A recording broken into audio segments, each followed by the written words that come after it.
2018 मध्ये जेव्हा आम्ही असं ठरवलं की आपल्याला रिटेल इंडस्ट्रीमध्ये काम करायचं आहे, पण त्यावेळेस एक गोष्ट अशी लक्षात आली की आपल्याला कुठलंही बॅकग्राऊंड नाही आहे व्यवसायाचं, उद्योगाचं. त्यासाठी काय करावं लागेल? नमस्कार, मी मनोहर लगाने, पार्टनर, देवगिरी सुपरमार्केट, छत्रपती संभाजीनगर.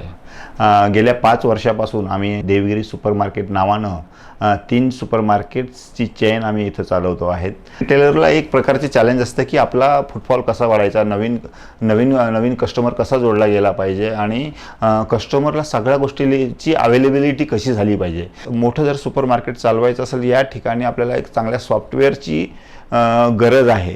कुठले प्रोडक्ट आता सेलमध्ये बरेचसे प्रोडक्ट पडलेले असतात, पण काही प्रोडक्ट हालत नाही किंवा काही प्रोडक्ट फास्ट मूव्हिंग आहे. अशा वेळेस कन्फ्युजन होण्यापेक्षा त्या रिपोर्टने आम्हाला बरोबर सॅग्रिगेट करून दिलं की हे प्रोडक्ट तुमचे चालत नाही आहे, हे प्रोडक्ट तुमचे मुवमेंट करताय, ह्या प्रोडक्टची तुम्ही अवेलेबिलिटी केली पाहिजे. एक चांगला उद्योग वाढवण्यासाठी किंवा डेव्हलप करण्यासाठी त्यांच्याकडे त्या गोष्टी सगळ्या अवेलेबल होत्या आणि त्यामुळे आम्ही त्यावेळेस रिटेल वीजचा सपोर्ट घेतला.